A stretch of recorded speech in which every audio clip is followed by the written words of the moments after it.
Salut à tous les amis, comment ça va? Aujourd'hui, on se retrouve pour débriefer la game de championnat de tournée. Je joue contre Michel 1800 feed, donc c'est le senior de l'échiquier tournésien. Il était 2050 feed dans sa jeunesse, donc vraiment un joueur super solide. Et là, actuellement, je suis vraiment désolé de ma tronche, mais j'avoue que j'ai pas dormi beaucoup. Bébé m'a réveillé et ici, la game m'a un peu hanté cette nuit. Là. À peine bébé pleurait, pouf. J'ai revu la partie, c'est... Donc j'ai vraiment trop hâte de vous partager ça parce que c'est vraiment super intéressant. Et c'est ma première partie filmée sur la chaîne, donc je suis vraiment excité. Bon, on en reparlera justement parce que ça a joué dans la partie. Et vous êtes de plus en plus nombreux à suivre sur les réseaux et sur Twitch aussi, donc merci beaucoup. Et c'est parti, on se lance dans la partie contre Michel.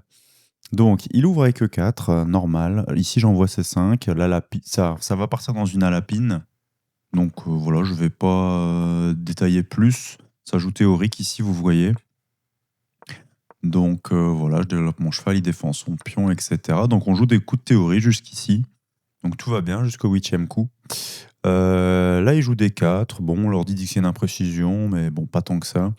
Je prends en passant. Donc je me dis que je supprime son pion central. Voilà, super. Il prend de la dame. Et là, bon, bah, je mets mon pion au centre. Alors il paraît que c'est une erreur. Bon, voilà, c'est pas non plus gravissime. Il prend pas ma dame. En fait, l'idée, c'est que s'il prenait, je développais mon fou sur un tempo. Et c'est moi qui gagnais le temps. Ok, donc là, je développe mon fou. J'hésitais à jouer fou E7, mais je me disais prise. Il sort sa tour, je dois rebouger mon fou, donc je perdais un peu trop de temps avec ce fou d'un coup. Je me disais, c'est pas possible, donc je joue fou E6 ici. Ok, il joue cavalier G5. Et alors là, premier moment critique de la partie. Il joue cavalier G5. Donc, ici, comment je continue? Là, j'ai réfléchi assez longtemps. Il attaque quand même pas mal H7. Il attaque pas mal H7. Alors, j'ai réfléchi à des coups comme grand roc. Mais grand roc, il échange les dames. Il prend le fou et je me retrouve avec une structure de pions, des pions doublés centraux, là, dégueulasse. Donc, je me dis non, non, ça, c'est pas possible. Je peux pas faire ça. Qu'est-ce que j'ai d'autre en stock? Je peux prendre. Et qu'est-ce que je pensais là-dessus? Je ne sais plus ce que je pensais là-dessus. Je pouvais prendre la dame, c'est vrai. Je l'ai pas pris, je sais plus exactement pourquoi, j'avoue.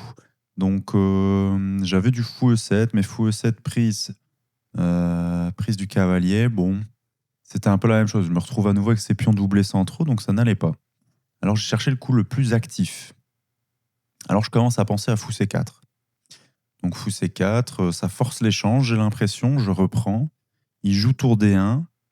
Et là, j'ai un moment important. Qu'est-ce que je joue dans cette position-là? Et je me dis grand roc, peut-être. On va voir, c'est la partie. Alors, à ce moment-là, je joue fou C4, donc ça fait quand même une enfilade. Et à ce moment-là, je me lève et je vais au petit coin. Sauf que j'avais pas lancé l'enregistrement de la partie. Et là, je commence à me dire, bon, Kevin, enregistre la partie, ça va être vraiment bien. Je me dis, tu vas regretter de pas le faire, en fait. Et je me dis, non, je peux pas regretter. Donc, je reviens, je vois que mon adversaire n'est plus là, donc je prends mon téléphone. Bon, c'est interdit normalement dans les parties feed, mais voilà, la vie de mon fils que j'ai fait que installer la caméra sur mon téléphone pour pouvoir filmer. Euh, ouais, donc le gars il revient et je lui dis ah, ça te dérange pas que je filme? Il me dit oh non, non, vas-y, très bien, vas-y. Et donc justement, on voit dans la vidéo que là, il prend ma dame à ce moment-là, au moment où je lance l'enregistrement. Donc il prend la dame, je reprends. Donc là, sa tour est attaquée. Logique, qu'est-ce qu'il fait? Il vient en D1. Il attaque mon fou. Je me dis, roi E7, cavalier prend. Je peux jouer F6 avec idée peut-être de décaler mon roi, de venir jouer G6 pour enfermer son cheval. Parce que sur Grand Rock, j'avais pas cette idée-là en fait. Donc je joue roi E7. Et là, Michel, je me dis, il peut pas prendre mon fou. Il a pas la fourchette derrière, hein, puisque j'ai mon propre fou qui défend la case. Et là, Michel, qu'est-ce qu'il fait? Il joue tour prend, le fou. Je me dis quoi? Qu'est-ce qu'il fait, Michel? Qu'est-ce qu'il fait, Michel? Je prends, il reprend, il fait échec du cavalier, il n'y a rien. Il n'y a rien du tout. Donc, je prends sa tour. Et là, Michel, tempo, qui me joue, cavalier prend F7. Je suis choqué, mais vraiment choqué. Donc, je prends son fou, et là, Michel qui se lève et qui pète un peu un plomb tout seul. Il se dit, mais c'est pas possible, machin. Donc là, moi, c'est l'euphorie totale dans ma tête. Je me dis, ça y est. Donc le gars m'a envoyé sa tour et son cheval, donc sa qualité et son cheval, pour un pion. Donc là, je suis à plus 4, je suis super content. Mais directement, qu'est-ce qui m'arrive? Je vois Michel qui est au fond. Et là, le Kevin empathique ressort. Et là, je me sens pas bien. En fait, je me dis, je culpabilise en fait. Je culpabilise directement parce que à peine j'ai allumé ma caméra que il me fait une bourde, mais monumentale. Et là, je commence à me dire que c'est de ma faute. J'aurais pas dû allumer la caméra. Et pour vous dire la vérité, je culpabilisais tellement que dans ma tête, je voyais déjà Michel raconter que il avait perdu parce que j'avais allumé la caméra pendant la partie. Ce qui aurait pu être vrai, quoi. Et donc, voilà, dans ma tête, je passe de la super joie à la culpabilité. Donc, ouais, un peu compliqué. Donc ici, Michel qui continue à jouer, donc assez étonnant. Ici, je propose l'échange des fous, il refuse, tout va bien. Donc là, je décale mon roi pour ouvrir la colonne. Voilà, il joue B4. Donc, avec l'idée de réactiver son fou par ici, ok, pourquoi pas. Donc, je joue A6. Moi, mon idée, c'est de bloquer la case ici pour pouvoir mettre ma tour sans que le fou vienne me gêner. Il me met en échec, je recule ici. Et là, il joue fou E6. Donc, il attaque mon cavalier qui n'est pas défendu. Je joue cavalier D7. Et là, je commence un peu à me sentir en mode bon, Michel, j'ai tout en plus que toi. Voilà, quoi, laisse tomber. Il peut rien m'arriver, quoi. Tout va bien. Il joue tour D1. Position, j'ai quand même des petits problèmes, quoi. J'ai 2 pièces ici qui sont pas protégées.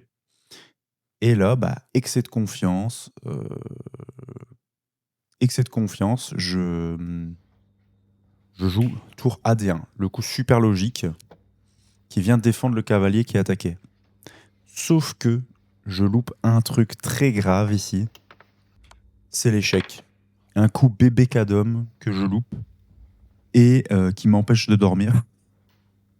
Parce que franchement, quand j'ai vu tour D6, j'en tremble, enfin j'ai encore les jambes qui s'agitent toutes seules tellement ça m'a retourné. Donc tour D6, et là, écoutez, c'est juste perdant pour moi. Je suis complètement perdant. En fait, je dois jouer mon meilleur coup ici, c'est roi E7. Mais il récupère un fou, et en plus il attaque un pion que je n'arrive pas à bien défendre. Je vais pas jouer tour A7. C'est H7, pardon, c'est complètement débile. Et je peux pas jouer tour G7 puisqu'il y a son fou qui défend la case. Donc là, c'est vraiment catastrophique pour moi. Je me dis, c'est pas possible. Avec tout le matos que j'ai en plus, je, je me prends ça, un petit échec bébé cadom, et je suis dégoûté. Je suis dégoûté, je devais jouer roi E7, donc là, je vais réfléchir, mais il n'y a rien à faire. Donc je me dis, cette option-là, c'est catastrophique, puisque je vois bien que la position est perdante, et donc je me dis, je peux tenter roi F5. S'il envoie G5 pour me faire en échec, prise, je peux revenir ici et attaquer sa tour, je réattaque sa tour. Enfin voilà, je me dis, c'est pas mort, je vois pas de maths. Après, je me dis, je me mets quand même un peu dans un petit réseau de maths. Je vois qu'il y a des échecs, mais je vois que j'ai E5. Je vois que sur H3, j'ai peut-être fou H5 qui pourrait récupérer le pion. Enfin, je me dis, ça peut aller. Donc ici, je finis par jouer après un long temps de réflexion, et franchement, psychologiquement, c'était très, très, très, très dur. Je joue fou roi F5, pardon, et là, je vois qu'il joue F3. J'avais complètement loupé F3, mais bon, voilà, maintenant que je le vois, je comprends tout de suite que c'est fini, quoi. Là, c'est juste mat en 3 coups, il n'y a rien à faire. Et le plus frustrant là-dedans, c'est que c'est ce cavalier qui est en A3, qui va venir porter le coup de grâce. Donc ici, il n'y a rien à faire, les gars. Donc je joue ici cavalier F6. Il joue G5. Il avait déjà échec et mat ici. Il l'a pas vu, moi non plus. Mais donc il pousse, je prends. De toute façon, ça reste mat, il n'y a rien à faire. Je prends et il reprend pas, sinon ça va pas. Mais il joue fou C2, échec. Mon roi, en fait, n'a pas de case. Il est complètement enfermé. Je joue E5. Il joue fou échec. Roi ici. Et alors là, le miracle, c'est qu'il a cavalier. Ce cavalier en A3 qui vient me mater. J'ai vraiment réussite 0. Mais bon, après, c'est clairement ma faute. J'ai clairement loupé le tour des 6. Donc j'ai joué jusqu'au mat. Tellement c'était sympa. Tellement c'était un beau mat. Mais là, ce tour des 6, je vais encore en faire des cauchemars pendant longtemps. Voilà. Donc du coup, je perds et je me retrouve encore à 0,5 sur 3. Alors que après, fou prend F7. Et ouais, fou prend F7. C'était complètement gagnant. Il n'y avait plus rien à faire. Mais voilà. J'ai eu de l'empathie. Et aussi, je me suis repris d'un excès de confiance par ici à ce moment-là. Excès de confiance et bam. Je loupe un truc. J'ai pas eu la mentalité Mannschaft, quoi. Je me suis pas dit, là, t'es contre le Brésil, c'est 4-0, boum, tu vas chercher 7 goals. Non. Je sais pas, j'ai été trop gentil. Je me suis dit, allez, Kevin, on joue un coup logique, machin. Et hop, je loupe un vieil échec. Ce jeu, c'est quand même terrible. C'est quand même terrible. Bon, voilà, les gars. N'hésitez pas à m'envoyer de la force en soutien. J'espère que je vais mieux dormir cette nuit. Et on se dit à la prochaine pour une prochaine vidéo, les gars. Ciao.